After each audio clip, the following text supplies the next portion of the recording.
la economía ecológica ve la economía normal, la economía del mercado, como un subsistema, no como algo que se puede estudiar en sí mismo, sino que para entender qué pasa en la economía hay que ver cómo la economía usa energía, usa materiales que vienen de fuera de la economía de mercado. El petróleo no lo producimos, el petróleo lo extraemos y ya se produjo hace millones de años. Entonces hay que ver la economía más físicamente, ¿no? Como desde el punto de vista del metabolismo de esta economía. Como procesa energía, procesa materiales, produce bienestar a los humanos, o debería producir, pero también produce residuos. Y la economía de los residuos se olvida de ellos. Tanto residuos en la producción, ¿no? Yo decía, por ejemplo, que los achuar tienen mucho cadmio en la sangre. Este cadmio es un residuo de la producción de petróleo o de la extracción de petróleo. Y también otro residuo es el dióxido de carbono que está produciendo el cambio climático. O sea, la diferencia es que la economía ecológica tiene una visión mucho más amplia de la economía y piensa que la economía es un subsistema de un sistema físico más amplio. La deuda ecológica o los pasivos ambientales, como he explicado, quiere decir que los daños que la economía hace al ambiente y a las personas, muchas veces personas actualmente o generaciones futuras, o daños a otras especies, no están en la contabilidad de las empresas, ni están tampoco en la contabilidad macroeconómica, ¿no? Lo que llamamos el cálculo del PIB, del Producto Interno Bruto. Se llama así, ¿verdad? Aquí, de la renta nacional, del ingreso nacional.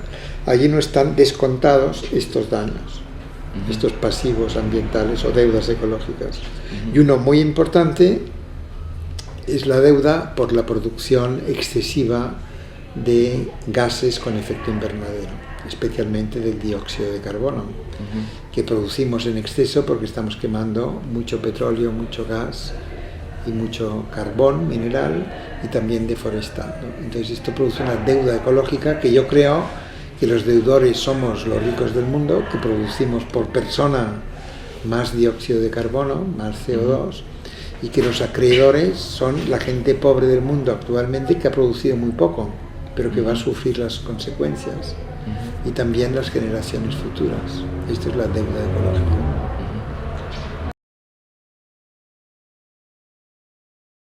Bueno, poner límites al crecimiento económico en los países ricos.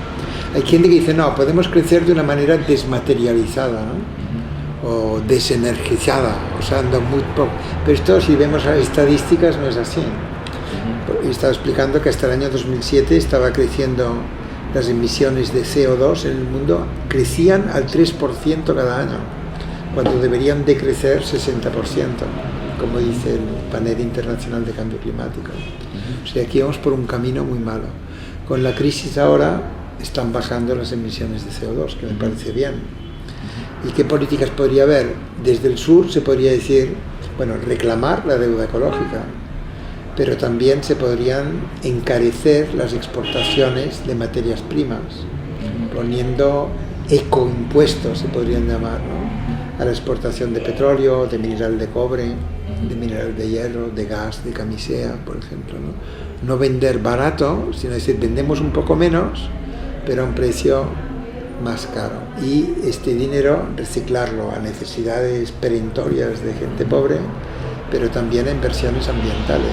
Por ejemplo, hacer escuelas, aquí en los Andes se podría hacer con paneles fotovoltaicos, ¿no? Hace falta escuelas y hace falta un cambio energético, pues tratar de mezclar las dos cosas. O viviendas para gente pobre que fueran climáticamente así adaptadas, ¿no? Y que gastaran poca energía. Esto se puede hacer. Entonces, vender menos a un precio más caro desde el sur y reclamar. Y otras políticas que he explicado son ya más locales, como esta idea que hay en Ecuador, que está progresando, que es dejar petróleo en tierra, en un yacimiento que se llama ITT, en el Yasuní, que es frontera con Ecuador, o con Perú, está en la frontera con Perú, y allí dejar el petróleo en tierra y pedir a cambio un apoyo de países ricos por la ganancia que no van a tener. ¿Pero por qué dejar el petróleo en tierra? Porque encima del petróleo hay pueblos indígenas no contactados, como también hay en Perú, pueblos indígenas en peligro por la extracción de petróleo. Hay muchísimos árboles de biodiversidad, ¿no es verdad? Hay pueblos indígenas contactados, pero que aquel es su territorio, y luego al no sacar el petróleo se evitan emisiones de dióxido de carbono.